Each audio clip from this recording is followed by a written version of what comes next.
Fala galera! Hoje é o dia de um dos vídeos mais importantes desse canal. Então para tudo, presta atenção porque eu vou ensinar vocês ao que fazer com o dinheiro que o seu filho tem nas mãos. Pode ser de mesada, pode ser com o dinheiro que ele conquistou. Vocês sabem que eu não sou tão a favor da mesada, mas eu sempre digo que o mais importante é a pessoa ter dinheiro em mãos. Então, se você não encontrou outro caminho, que seja com a mesada. Mas então vamos lá. Depois que esse dinheiro foi parar na mão da criança, o que você tem que fazer? É sobre isso que a gente vai falar hoje, é sobre isso que eu quero te ajudar.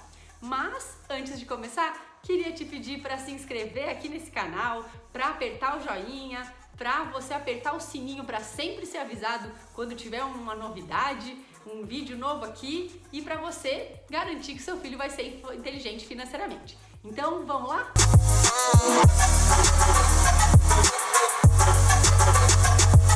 Então, o seu filho tem lá um dinheiro em mãos. Pode ser o dinheiro que ele recebeu de mesada, pode ser o dinheiro que ele recebeu de gerenciada. Se você não sabe do que eu tô falando, eu vou deixar um vídeo aqui na descrição. Quando eu falo que eu não sou tão a favor de mesada, que se for dar um dinheiro pro filho pode ser da gerenciada, não vou explicar tudo de novo agora não. Depois, se quiser, vai lá dar uma olhadinha, mas agora eu vou te explicar o que fazer com esse dinheiro. Pode ser também o dinheiro que algumas crianças e adolescentes recebem de presente de aniversário, de Natal, recebem alguns avós, dão alguns padrinhos ou madrinhas, mas depois que esse dinheiro chega, o que fazer? Porque o importante não é só a criança ter dinheiro e ir lá gastar tudo, ok, ela vai ter uma experiência e algum tipo de aprendizado se ela gastar tudo de uma vez, mas é importante que com o tempo você vá ensinando ela a administrar esse dinheiro. A ciência da educação financeira tem muito mais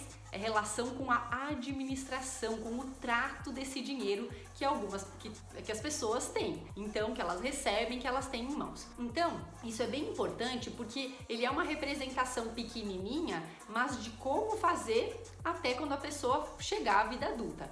Então, vou ensinar para vocês o que fazer. Quando a criança tem o dinheiro, você pode deixar que ela tenha algumas experiências, como eu falei. Quiser gastar tudo, gasta e tal. Mas deixa isso acontecer em um mês, em 2 meses, se não for uma quantidade tão grande assim. É importante que depois que ela já tenha algumas vivências, você chegue para ela e fale: puxa, você já gastou tudo, ou você tem tudo guardado. Vamos pensar como é que a gente pode cuidar melhor desse dinheiro? Aí, ok, você ensina para ela que o ideal é dividir o dinheiro em 4 partes. Se for uma criança muito pequenininha ou se você estiver no começo, ok, se for em 3 partes. Vou explicar como é que pode ser feita essa divisão. A primeira parte são os gastos imediatos. Ai, Luísa, mas que gasto imediato? Que é? Ah, é o dinheiro que você vai deixar com ela para ela gastar. E é o dinheiro que ela vai aprender como gastar.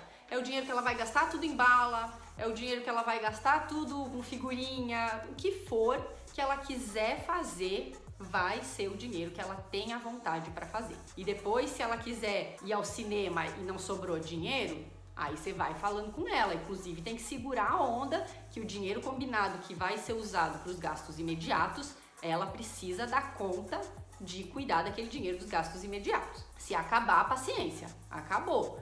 Você que foi o responsável ou a responsável. O segundo bloco, vou começar com 3 só, depois eu acrescento o 4. O segundo bloco é para os gastos de médio prazo. Ele é ideal para uma criança menor, uma criança ali de 3, 5, até uns 7 anos.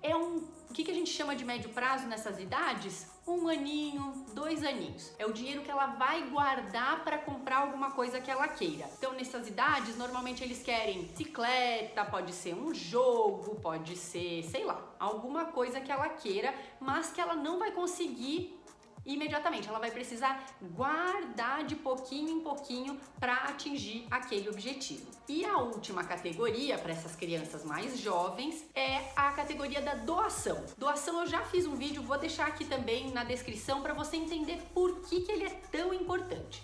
Mas de qualquer forma, ele é sim muito importante. Para crianças maiores, para adolescentes, a partir de 8, 9 anos já é impossível incluir uma quarta divisão. Já vou falar como que pode ser essa divisão. Essa quarta divisão seria os gastos de longo prazo. Seriam então aquele dinheirinho que ela vai guardar para a faculdade, para um intercâmbio, para comprar um apartamento quando quiser ir embora de casa. Vai ser o dinheiro para o longo prazo. Nesses casos, é legal começar guardando fisicamente em casa, mas depois que já passar um tempinho ali, você pode aproveitar esse potinho do longo prazo para convidar essa criança a abrir uma conta num banco, para começar a investir. Aí você faz com ela, você pode fazer a primeira etapa, que é o banco da mamãe, do vovô, da titia. Também vou deixar essa descrição, esse vídeo na descrição aqui do vídeo, para você ensinar como funciona um banco. Você pode fazer uma etapa intermediária, mas se você não quiser ter essa parte, você já vai direto. Então, se a criança estiver muito entusiasmada em aprender sobre isso, você já parte direto para uma abertura numa conta de um banco ou de uma corretora, para que ela comece a investir. E daí você explica para ela que, como o dinheiro é de longuíssimo prazo, se ele ficar parado, ele não rende, ele não se multiplica, mas que existem jeitos de você guardar o dinheiro num banco, que o banco te premia, que é como se você tivesse emprestado dinheiro para o banco, emprestar para alguém, fazer outras coisas, e que por esse empréstimo que você faz para o banco, ele te premia com um retorno desse valor. Isso se for em renda fixa, enfim, você vai ali falando com ele para um gancho para investir. Aonde que eu guardo esse dinheiro? É legal que quando a criança é muito pequena, ela mantenha o dinheiro em casa, ela mantenha o dinheiro perto da mão dela, para ela ver que ele é palpável e perceber a finitude desse dinheiro. Então ela vai vendo que o dinheiro vai embora. Onde que pode guardar esse dinheiro? Eu gosto de recomendar alguns potinhos. Esse daqui, por exemplo, era de uma vitamina que o meu filho tomava e que daí a gente resolveu usar para potinho de guardar o dinheiro dele. Então essa aqui é uma sugestão. Tem aqui um outro tipo de vitamina, que era uma outra tampinha, que a gente colocou também para dividir o dinheiro. E aí, aqui não está escrito, mas você pode escrever com o seu filho. O gasto imediato, por exemplo, você não precisa necessariamente deixar num cofrinho. Ele pode deixar numa carteira, em alguma coisa, porque ele pretende usar ali ao longo do mês. Ou pode também ser um potinho e daí você escreve gastos imediatos, ou para gastar agora, ou durante o mês, escreve aí alguma coisa de sua preferência. Aí no outro potinho você escreve, de preferência também, se ele tiver um sonho muito claro, escreve o nome do sonho. Potinho da bicicleta, potinho do jogo, da boneca, do que for. Você escreve lá. No pote de longo prazo, também é legal escrever, enquanto ele ainda existir em casa, né? É legal você escrever, por exemplo, intercâmbio, apartamento, carro, o que for que a criança quiser comprar muito lá na frente. Então é mais legal você escrever o nome do sonho do que escrever longo prazo. É mais bacana se ela entender ali, se ela associar alguma coisa que ela queira muito. Se ela não souber ainda, você escreve para quando for maior de 18 anos, por exemplo. Luísa, mas eu não tenho esse potinho da vitamina que você quer. Gente, tem algumas outras alternativas que vocês podem usar, ó. Eu sempre falo que você pode usar ziplock, por exemplo, esse daqui que tem um fechinho. Tem alguns outros tipos de caixinhas que são vendidas na internet, que são com cadeadinho. Vocês podem perceber que tanto um exemplo que eu dei quanto o outro tem tamanhos diferentes, que é legal, e também eles são transparentes. Vocês perceberam, né? Que os potinhos que eu mostrei também são transparentes. É legal que a criança visualize ele enchendo aos pouquinhos ou ele esvaziando. É bacana que ela tenha essa noção. Esse potinho aqui eu até acho interessante porque ele, como é um remédio, não é uma vitamina, mas é um remédio, ele não é tão fácil de abrir. Então ele é como se tivesse colocado ali aquele moedinha. Você pode até fazer um furinho aqui se você quiser. Ele é mais chatinho de abrir. Para adulto é fácil, mas para criança ela tem que treinar bastante para conseguir abrir. Você pode fazer isso também com aqueles potinhos tipo Tupperware, tipo esses que tem aí de cozinha, o que você quiser. É legal você também ter uma caneta permanente e pedir para a criança escrever, fazer com ela esse processo todo. Não traz os potinhos todos prontos, não traz os saquinhos prontos, vai construir construindo com a criança tudo isso para que ela aprenda como cuidar do dinheiro. E aí é por isso que eu falo que o adulto vai ter um papel de mediador, de tutor, porque daí com o tempo ele não vai precisar ficar falando todo dia de dinheiro. Não é essa a intenção. O dinheiro não é a coisa mais importante da vida. Tem muitas outras coisas que os pais têm que falar. Você fez a lição hoje? Você, como é que foi no futebol? E aquele seu amigo que não estava sendo generoso com você? Como você lidou com a questão hoje? Já escovou os dentes? Tem uma porção, né, de coisas que a gente tem que falar com a criança. Então não é para falar todo dia, mas é para falar com a constância que você imaginou, que você pensou ali semanalmente ou mensalmente, você volta ao tema com ela. Importante. Luísa, como é que eu divido esse dinheiro? Quanto de dinheiro eu coloco para o potinho do curto prazo, do gasto imediato, do longo prazo e para doação? Vou começar pela doação. A doação, normalmente se fala de 10% e pode ser uma sugestão também, mas isso vai de acordo aí com a realidade de cada família. Você pode conversar com a criança quanto você acha que seria generoso, quanto que você acha que é bacana, e aí eu falo para deixar num potinho, porque como o dinheiro da criança é pouquinho, você faz o treinamento com ela primeiro de deixar num potinho de doação, e depois que juntar um pouquinho mais, você pode comprar alguma coisa e ir junto com ela doar. Porque essa visualização do compartilhamento e da generosidade vai ter muito efeito. No potinho de curto prazo... Ah tá, desculpa, comecei pela doação.